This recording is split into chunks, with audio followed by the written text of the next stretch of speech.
And welcome to our channel Pharmaphilic. இன்றைக்கி நம்ம Pharmaphilic சேனலில் என்ன அப்டேட் பார்க்க போகிறோம்னா, காமன் ரெக்யர்மெண்ட் எக்ஸாமினேஷனோட நோட்டிஃபிகேஷன் வந்திருக்கு. ஸோ இந்த காமன் ரெக்யர்மெண்ட் எக்ஸாமினேஷன்னா என்னென்னா, எய்ம்ஸ், ஜிப்மர் இதெல்லாம் வந்து தனித்தனியாக எக்ஸாம் வச்சுட்டு இருந்தாங்க. அண்ட் எஸ்பெஷலி எய்ம்ஸில் வந்து பார்த்திங்கன்னா ஒரு 2 வேகன்சினாலும் டெல்லிக்கு தனியாக, பாட்னாக்கு தனியாக, இந்த மாதிரி எக்ஸாம்ஸ் வச்சுருந்தாங்க, ராய்ப்பூருக்கு தனியான்னு. ஆனால் இப்போ வந்து கம்பைண்டாக எல்லாத்தையுமே காமன் ரெக்யர்மெண்ட் எக்ஸாமினேஷன் கீழே வந்து வருது. ஸோ இதுக்கான நோட்டிஃபிகேஷன் தான் விட்டுருக்காங்க. இதில் டோட்டலி பார்த்திங்கன்னா ஃபார்மசிஸ்ட்டுக்கே வந்து 311 வேகன்சிஸ் வந்திருக்கு. ஸோ கண்டிப்பாக எல்லாருமே வந்து அப்ளை பண்ணி எழுதுங்க. ஸோ இதோட ஓப்பனிங் டேட் ஆஃப் அப்ளிகேஷன் வந்து 12th July and last date of application வந்து 31st ஜூலை. ஸோ இது வந்து ஒரு கம்ப்யூட்டர் பேஸ்ட் எக்ஸாமினேஷன் தான், எல்லா எக்ஸாமினேஷன் மாதிரியும். அண்ட் இதில் உங்களுக்கு அப்ளை பண்ணுறதுக்கு ஒரு வேளை வந்து ஆல்ரெடி ஏதாவது கவர்மெண்ட் ஜாப்ல இருந்தீங்கன்னா நோ அப்ஜெக்ஷன் சர்டிஃபிகேட் வேண்டும். இல்லைனா நீங்கள் எந்த கேட்டகரியில் வரீங்க, ஓபிசி, இடபிள்யூஎஸ், எஸ்சி, எந்த கேட்டகரிக்கில் வரீங்களோ ஸோ அந்த கேட்டகரியோட சர்டிஃபிகேட் வேணும். அதுக்கப்புறம் வந்து உங்களோட எக்ஸ்பீரியன்ஸ் சர்டிஃபிகேட் வந்து 1 இயராவது மெடிக்கல் ஷாப்பில் புக் பண்ணியிருக்க எக்ஸ்பீரியன்ஸ் சர்டிஃபிகேட் வந்து வேணும். ஸோ இதெல்லாம் ரெடி பண்ணி வச்சுக்கோங்க அப்ளை பண்ண போகிறதுக்கு முன்னாடி.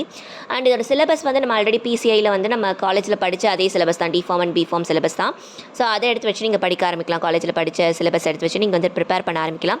இதோட எக்ஸாமினேஷன் டேட் எப்போ சொல்லியிருக்காங்கன்னா 25 and 26 ஆகஸ்ட் வந்து டென்ஷேட்டிவாக சொல்லியிருக்காங்க. கன்ஃபார்ம்டு எக்ஸாம் டேட் இல்லை, பட் இருந்தாலும் உங்களுக்கு 1 month டைம் தான் இருக்குது. ஸோ அதனால் சீக்கிரம் வந்து ப்ரிப்பேர் பண்ண ஆரம்பிங்க அப்ளை பண்ணிவிட்டு.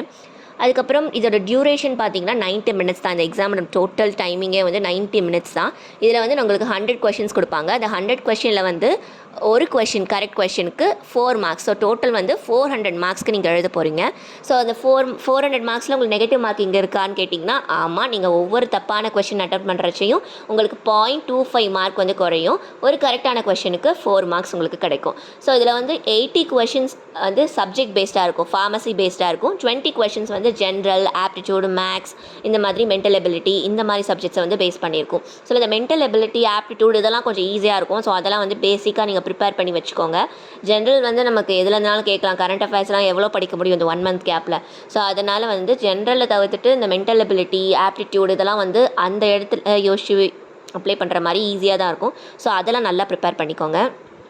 ஸோ டியூரேஷன் 90 minutesன்னு சொன்னேன்ல, இதில் ஒரு ட்விஸ்ட் வச்சுருக்காங்க. என்னென்னு பார்த்தீங்கன்னா இதை வந்து 5 sectionsஸாக இந்த எக்ஸாம் வந்து பிரிக்கிறாங்க. ஸோ 5 sectionsஸாக பிரித்தா டோட்டல் 100 questionங்கிறனால ஒரு செக்ஷனில் 20 questions உங்களுக்கு கேட்பாங்க.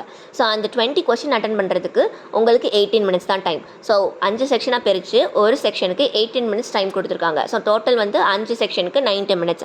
ஸோ இந்த 18 minutesக்குள்ளே நீங்கள் வந்து ஒரு செக்ஷனை முடிக்கணும். இல்லைனா அதுவே ஆட்டோமேட்டிக்காக அடுத்த செக்ஷனுக்கு போயிடும். ஸோ நீங்கள் எப்போனாலும் வந்து நம்ம சிபிடி எழுதுனதெல்லாம் நம்ம அந்த டைம் மொத்தமும் வந்து நம்ம காமனாக தான் கொடுத்துருப்பாங்க.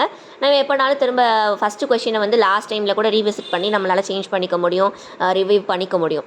ஆனால் அப்படி கிடையாது. இப்போது இந்த செக்ஷன் ஃபஸ்ட்டு செக்ஷன் நீங்கள் அட்டன் பண்ணுறீங்கன்னா அதுக்கு 20 questions 18 minutes தான். அந்த 18 minutes கூட நீங்கள் எத்தனை தடவைனா ரீவிசிட் பண்ணி நீங்கள் வந்து சேஞ்ச் பண்ணிக்கலாம்.